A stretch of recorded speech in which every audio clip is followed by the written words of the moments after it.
Izinkan saya mulai. Assalamualaikum warahmatullahi wabarakatuh. Waalaikumsalam Waalaikumsalam warahmatullahi wabarakatuh. Ya, selamat siang untuk Bu Cokro dan juga semuanya. Semoga hari ini diberi kesehatan sehingga bisa mengikuti pelajaran menghitung harga jual rompi pada hari ini.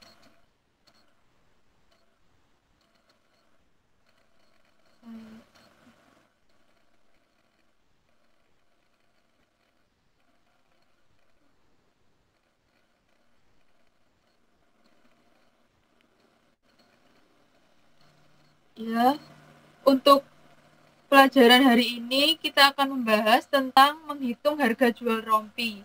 Menghitung harga jual rompi itu bagaimana cara kita menentukan harga jual dari rompi yang sudah dibuat. Jadi, untuk tujuan pembelajaran hari ini yaitu kita bisa dapat memahami cara menghitung harga jual rompi.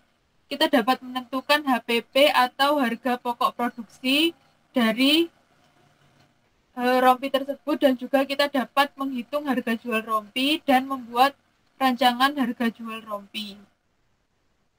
Nah, untuk pengertian menghitung harga jual sendiri itu adalah menghitung harga jual hasil produksi. Itu merupakan bagian dari tahapan perhitungan terhadap penentuan kebutuhan harga kebutuhan dasar atau kebutuhan harga utama, bahan tambahan, bahan pelengkap, dan semua biaya yang digunakan untuk produksi serta keuntungan yang diinginkan, sehingga dapat dipergunakan untuk menetapkan harga jual baik per potong maupun dalam jumlah besar.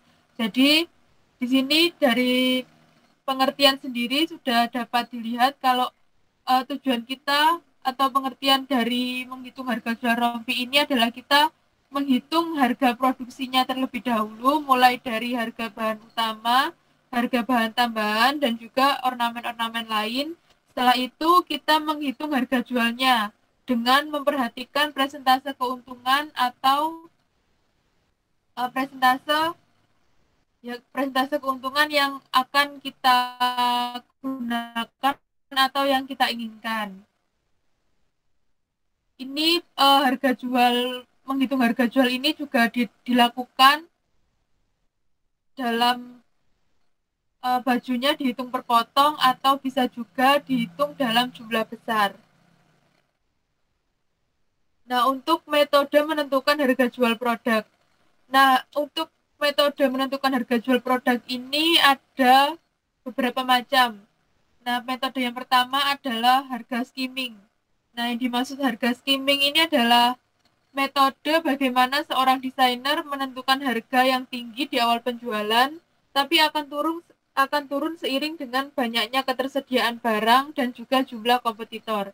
Jadi, dalam metode ini biasanya untuk desainer pemula atau desainer yang baru akan menjual produknya, itu mereka menjual dengan harga tinggi karena itu dirasa produknya masih sedikit dan juga belum mass produksi gitu ya. Jadi kebutuhan harganya juga lebih tinggi daripada jika sudah mass produksi.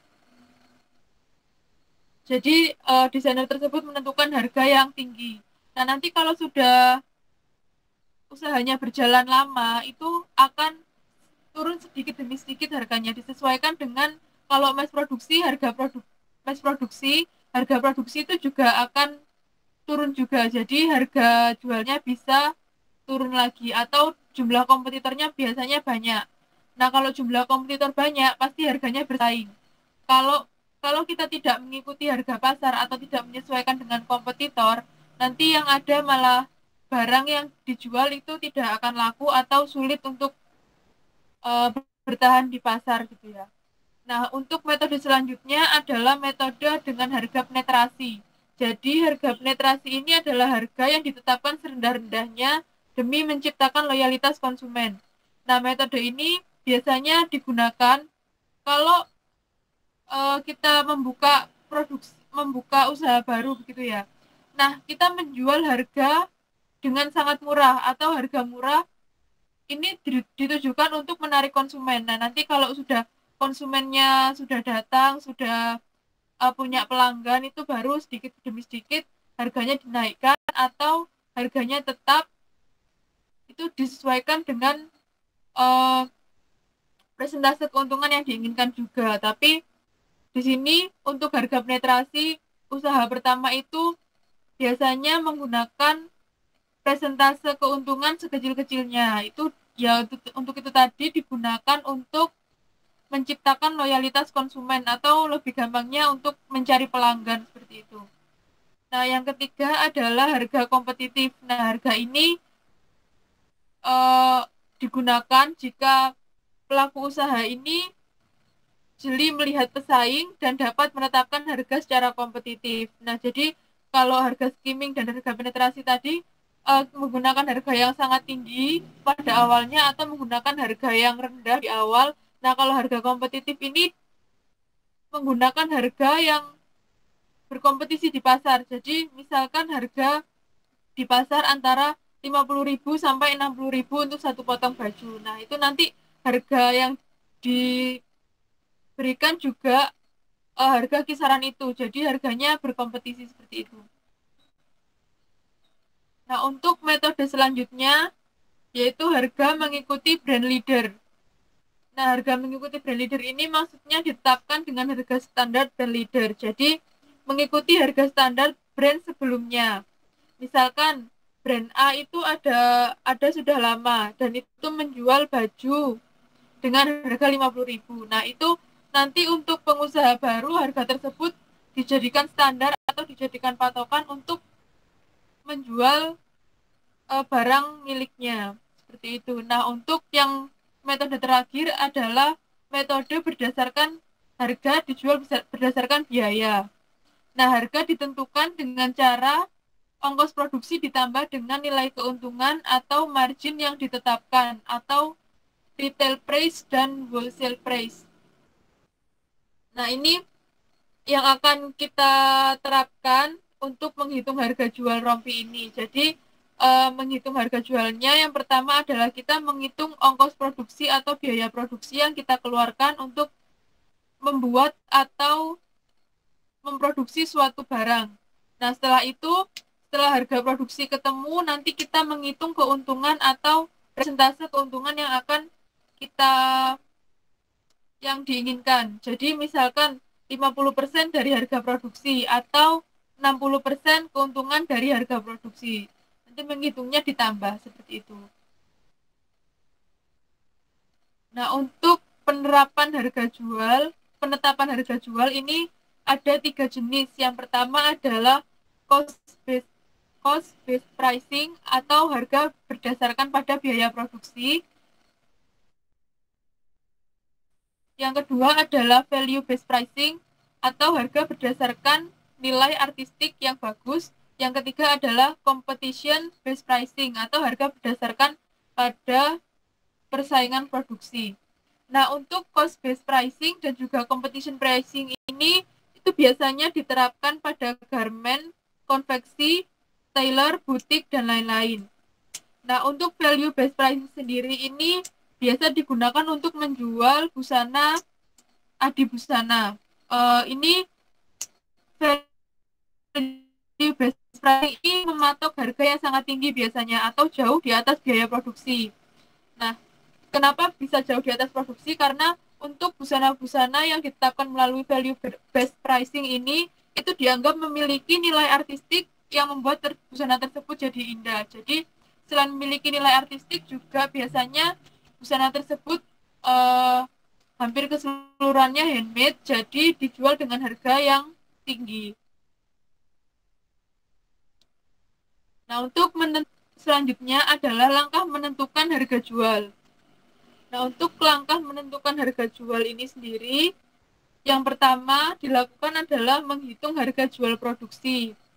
Nah, menghitung harga jual produksi ini merupakan perhitungan terhadap biaya pengeluaran produksi yang terdiri dari bahan utama, bahan pelengkap atau bahan pendukung, biaya listrik, biaya tenaga kerja. Nah, biasanya juga dimasukkan yaitu biaya penyusutan alat, ya, biaya penyusutan alat, dan juga biasanya juga kalau sudah usaha itu biasanya juga dimasukkan pajaknya juga.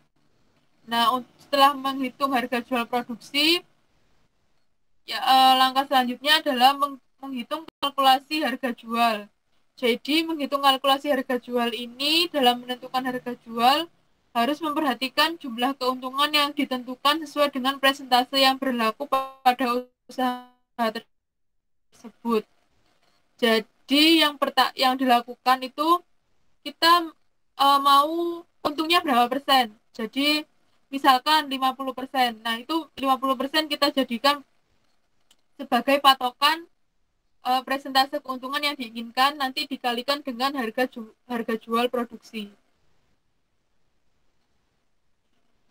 Nah, ini adalah sebagai contoh. Contohnya menghitung harga pokok produksi. Jadi harga pokok produksi itu seperti yang sudah dijelaskan tadi, yaitu harga di mana itu adalah modal kita untuk memproduksi suatu barang atau suatu busana. Jadi di sini ada yang pertama nama barang. Jadi kita kelompokkan gitu ya. Dikelompokkan, yaitu apa bahan utama, butuh apa aja, bahan pelengkap, biaya tenaga kerja, dan juga biaya operasional. Nah, ini saya memberikan contoh cara menghitung harga pokok produksi dari rompi. Jadi nanti bisa disesuaikan dengan punya kalian sendiri harganya. Ini hanya contoh ya. Jadi kalau rompi membutuhkan kain apa saja? Misalkan bahan utamanya ada kain drill dan juga kain furing. Nah, kain drillnya butuh berapa? Misal kain drill butuh 1,5 meter. Ditulis nanti kebutuhannya 1,5 meter. Kalau per meternya 50.000, satu setengah meternya jadi 75.000. Maaf, untuk di PowerPoint ini salah memasukkan angka, jadi nanti atau salah memasukkan hitungan, jadi nanti kalian sesuaikan harga satuan meternya berapa dan juga jumlahnya berapa ya. Nah, selanjutnya jika butuh kain furingnya berapa meter?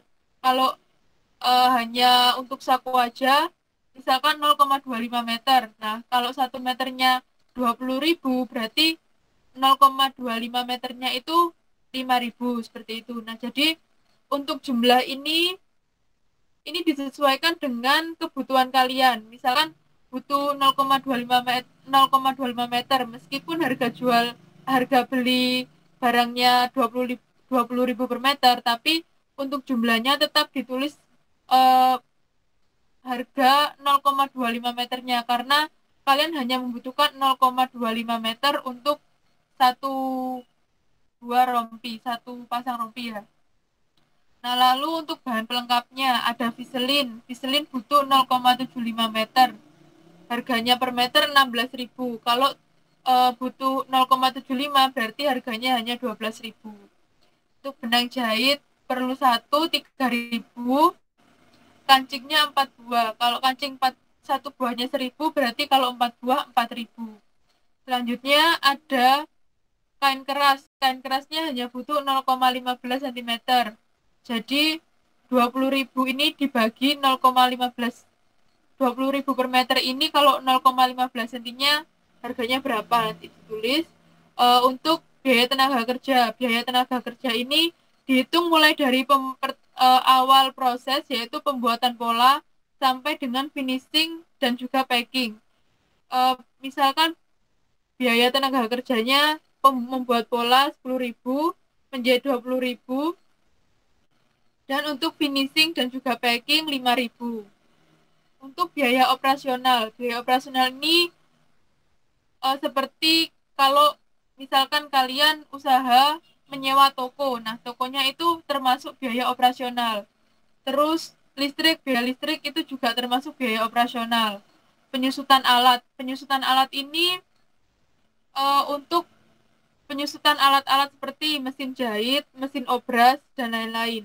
Jadi penyusutan alat ini misalkan kalian membeli alat atau servis alat itu per bulan habis berapa. Nah, itu penyusutannya disusutkan, misalkan kalian untuk 1 bulan servis mesin jahit habis 30.000. Nah, kalian dalam 1 bulan bisa menghasilkan 30 rompi. Nah, 30 rompi itu dibagikan ke penyusutan alat. Jadi penyusutan alatnya 30.000 dibagi dengan 30 rompi. Jadi 3.000, jadi 1.000. Nah, begitu cara menghitung penyusutannya. Nah, untuk biaya tempat ini seperti yang sudah saya jelaskan tadi, kalau misalkan kalian tempatnya menyewa atau bukan milik kalian sendiri. Nah, tempatnya itu kan juga harus bayar. Jadi bayarnya dimasukkan ke biaya operasional. Misalkan kalau sewa tempatnya 1 bulan 300.000, berarti kalau satu hari berarti itu 1.000 seperti itu. Nah, untuk harga pokok produksinya nanti dijumlah semuanya. Nah, ini ada totalnya 118.000. Untuk harga jual produksi satu buah rompi. Satu rompi 1 pieces ya, ini untuk rompi 1 pieces. Nah, untuk harga jualnya, cara menghitung harga jual, ini harus diperhatikan rumusnya. Rumus menghitung harga jual ini adalah harga jual sama dengan HPP atau harga pokok produksi ditambah HPP dikali persentase keuntungan yang diinginkan. Nah, misalkan untuk bawah ini HPP-nya tadi Rp118.000 ditambah HPP lagi dalam kurung HPP Rp118.000 persentase keuntungan yang diinginkan. Jadi misal persentase keuntungan yang saya inginkan untuk menjual 1 pieces rompi itu 50%. Jadi kita hitung dulu HPP kali persentase dulu berapa. Jadi kan 59.000 baru ditambahkan dengan HPP. Jadi harga jual rompi ini adalah 177.000 per pieces. Jadi seperti itu caranya untuk menghitung harga jual rompi.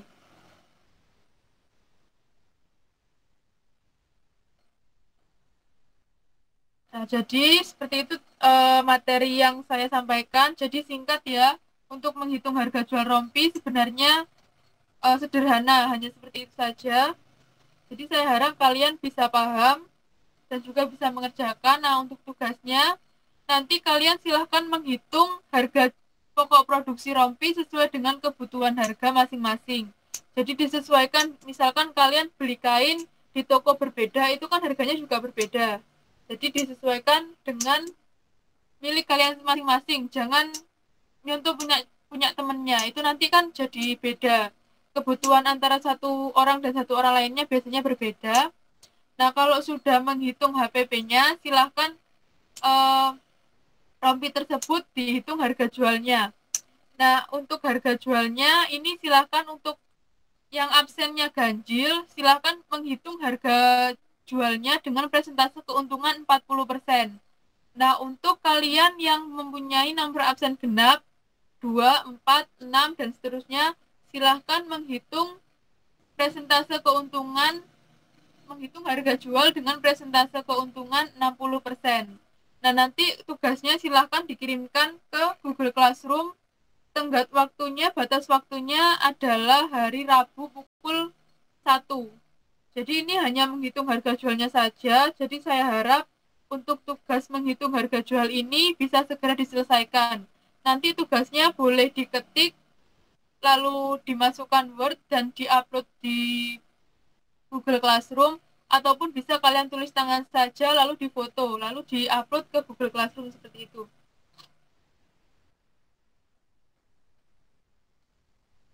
Nah, mungkin itu materi dari saya.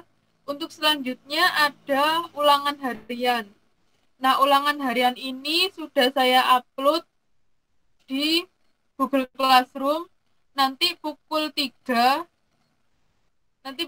saya upload ke Google Classroom. Di situ ada ulangan harian. Ulangan hariannya kalian mengisi melalui Google Form. Tapi di situ perlu diperhatikan, kalian hanya dapat mengisi 1 kali atau dapat mengakses 1 kali saja. Jadi kalau kalian sudah mengakses, sudah mengirimkan jawaban, nah kalian tidak bisa untuk mengedit jawabannya atau tidak bisa menghapus jawabannya. Nah, untuk mengakses Google Form itu ada passwordnya. Passwordnya juga sudah saya share di Google Classroom. Nanti silahkan dicek pukul 3. Nah, untuk dari pengerjaan ulangan, batas pengerjaan ulangannya hanya sampai hari ini jam 9 malam. Jadi setelah lewat dari jam 9 malam, link Google Form akan saya matikan. Jadi sudah tidak ada yang bisa mengakses Google Form. Nah, berhubung di Google Meet saat ini hanya 22 siswa, mungkin nanti setelah ini silahkan memberitahu teman-temannya yang tidak gabung untuk mengerjakan ulangan di Google Form yang sudah saya share melalui Google Classroom.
Assalamualaikum warahmatullahi wabarakatuh. Saya Timuru dari Wacana. Kali ini saya akan menjelaskan tentang cara menjahit rompi.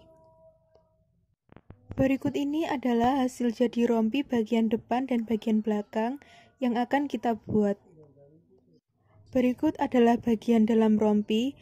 Bagian kain lapisan sengaja dibuat dengan warna berbeda agar memudahkan untuk mengikuti prosesnya. Alat yang diperlukan dalam pembuatan rompi adalah sebagai berikut. Bahan yang diperlukan adalah bahan utama yang telah dipotong sesuai dengan pola, bahan lapisan yang telah dipasang vaselin, dan yang terakhir adalah benang jahit. Langkah pertama dalam pembuatan rompi adalah menjahit princess dan juga membuat saku vest. Untuk cara membuat saku vest, minggu kemarin sudah dijelaskan, jadi langkah pertama adalah menjahit garis princess terlebih dahulu, lalu dipres. Setelah itu membuat saku vest. Ini adalah tampak belakang dari badan depan rompi. Nah, untuk bagian garis princess, cara pengepresannya adalah untuk bagian badan tengah muka, bagian sambungan garis princessnya, kampuhnya digunting cekris seperti ini. Nah, ini berguna agar nanti saat pengepresan bisa pipih dan tidak bergelombang, jadi bisa rapi. Nah, untuk saku vestnya, di sini ada garis untuk kelim. Nah, jangan sampai kantong saku vest ini melebihi garis kelim. Nah, di sini untuk penyelesaian kampuh menggunakan penyelesaian dengan teknik obras. Di sini saya sengaja menggunakan obras berwarna berbeda atau berwarna kontras dari bahan utama. Ini saya gunakan dengan warna berbeda agar untuk belajar nanti tidak susah. Jadi nanti kalian untuk mempraktekannya menggunakan benang obras dengan warna yang sama dengan bahan utama. Nah, juga dengan kantong saku vest ini, menggunakan kain furing. Jadi bukan kain dari bahan utama tapi menggunakan kain furing. Karena jika menggunakan kain bahan utama akan terlalu tebal nantinya hasil jadinya. Nah, untuk kampuh yang diselesaikan dengan penyelesaian obras adalah kampuh dari princess kanan dan kiri, lalu bagian sisi dan juga bagian kelim bawah sampai di sini. Nah, untuk kelim bawah yang menuju ke tengah muka dan juga tengah muka sampai leher dan juga bahu, karung lengan juga, itu tidak perlu diselesaikan dengan obras karena nanti akan digunting lebih ditipiskan kampuhnya dan juga dicekris, jadi tidak perlu diobras. Setelah menyelesaikan badan depan, kita beralih ke badan belakang, yaitu dengan menjahit kupnat kanan dan juga kiri. Setelah itu bisa mengobras bagian sisi dan juga bagian bawah untuk kelim. Nah, setelah itu dipres, kupnatnya dipres. Nah, kupnat ini diarahkan ke bagian sisi. Yang sini juga diarahkan ke bagian sisi cara mengepresnya. Setelah menjahit bahan utama bagian depan dan belakang, selanjutnya adalah menjahit lapisan, yaitu pada bagian princess. Nah, nanti penyelesaian kelim dan juga kampuhnya juga diobras sama seperti tadi. Nanti setelah princessnya dijahit, langsung dipres dengan kampuh buka seperti ini. Sebelah sini, bagian sini nanti dicekris juga agar terlihat rapi dan juga tidak bergelembung pada bagian depannya.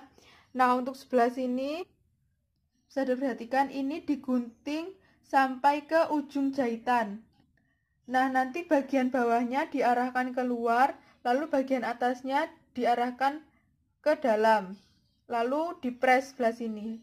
Pengepresannya usahakan menggunakan semprotan air agar nanti jahitannya mati dan tidak kembali lagi seperti ini.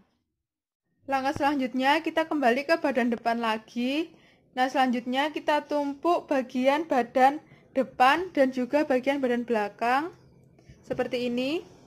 Bagian baiknya ada di dalam dan dijahit bagian bahu kanan dan juga kiri. Nah, ini adalah hasil jadi jika sudah dipasang atau disambungkan bagian bahunya. Nah, ini setelah disambung bagian bahu lalu dipres. Untuk kampuhnya ini dipres dengan kampuh buka. Dan setelah menjahit bahu badan bahan utama, kita menjahit bahu di bahan pelapis. Nah, sama menjahit bahu dari bahan pelapis, depan dan belakang, dan kampuhnya juga kampuh buka, seperti pada bahan utama, lalu dipres. Nah, setelah itu tumpuk bagian bahan utama dan juga bahan pelapis, seperti ini. Ini bahan utama dan juga bahan pelapis. Nah, ini kenapa saya buat warnanya berbeda, nanti agar memudahkan untuk membedakan antara bahan utama dan juga bahan pelapis. Nah, ini bahan pelapisnya disamakan di bahu dengan bahan utama seperti ini. Lalu dijarumi ya. Nanti dijahit dari kerung lengan belakang sampai dengan kerung lengan depan. Ini hanya bagian kerung lengannya saja seperti ini. Nah, nanti dijahitnya bagian kanan dan juga bagian kiri dijahit kerung lengannya dulu. Ini adalah hasil jadi yang sudah dijahit. Nah, kalau sudah dijahit seperti ini, nanti kampuhnya ditipiskan seperti ini, lalu digunting cekris seperti ini, seperti pada gambar. Nah, tujuannya untuk digunting cekris, kan ini bentuknya lengkung, hampir setengah lingkaran. Nah, digunting cekris nanti agar ketika dibalik dan juga dipres, hasil jadinya pipih dan juga tidak bergelembung. Nah, untuk menjahit bagian bahu ini dan juga pada bagian garis princess, nah ini antara lapisan dan juga bahan utama, jahitannya harus bertemu seperti ini. Jadi tidak boleh melenceng. Nah, setelah dijahit seperti ini, nanti dibalik dan langsung dipres pada bagian lengan depannya. Pada bagian sini, nanti dipres.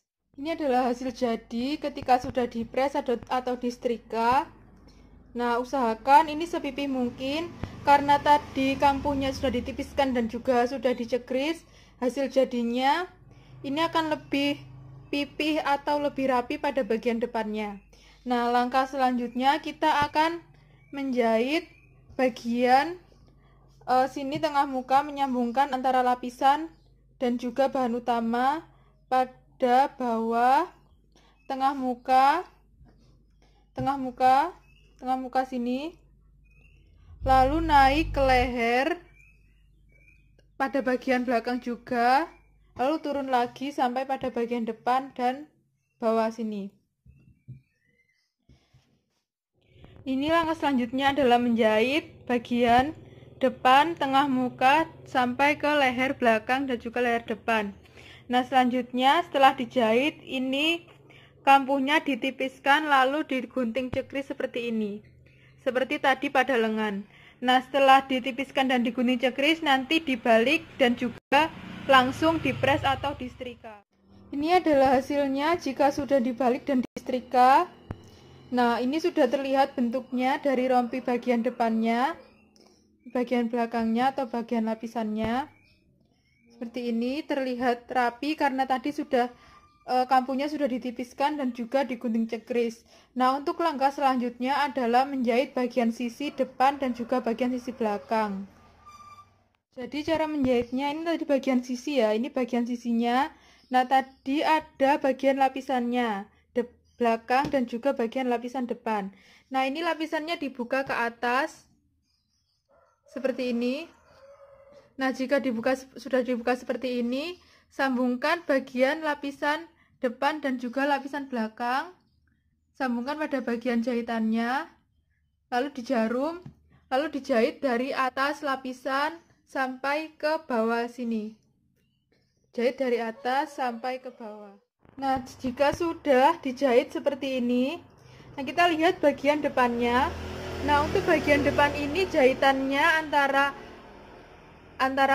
depan dan belakang harus ketemu seperti ini. Lalu untuk lapisannya kita tarik ke belakang. Nah, seperti ini jadinya, hasil jadinya. Nanti setelah itu kita press atau kita setrika. Untuk bagian dalamnya ini menggunakan kampu buka.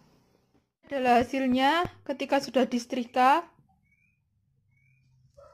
Untuk bagian dalamnya ini ya, ditekuk ke belakang lagi.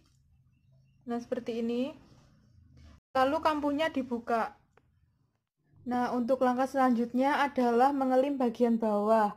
Untuk kelim bagian bawah, ini dikelim dengan disum tangan. Nah, seperti ini. Setelah itu, langkah selanjutnya adalah memberikan lubang kancing dan juga memasang kancing. Nah, lubang kancing ini jika pakaian perempuan, jika dipakai lubang kancingnya adalah sebelah kanan menutup sebelah kiri. Nah, kalau dilihat dari bagian tampak depan seperti ini yang sebelah kanan berada di bawah, yang sebelah kiri berada di atas. Nah, nanti lubang kancingnya ada di sini, di sebelah kiri ini, dan di sini nanti tempat memasang kancingnya. Nah, sesuai dengan desain yang kemarin sudah dianalisis, jumlah kancingnya ada 4. Nah, ini adalah yang telah dipasangi lubang kancing dan juga kancing. Jadi lubang kancingnya ini dipasang atau dijahit mendatar, dan setelah itu dipasangi kancing di sebelahnya seperti ini. Ini adalah hasil jadi rompi. Jadi setelah dipasang lubang kancing dan kancing, langkah terakhir yaitu menyetrika seluruh bagian rompi. Berikut adalah hasil jadi rompi yang telah dibuat. Sedangkan ini adalah tampak dalam dari rompi yang telah dibuat.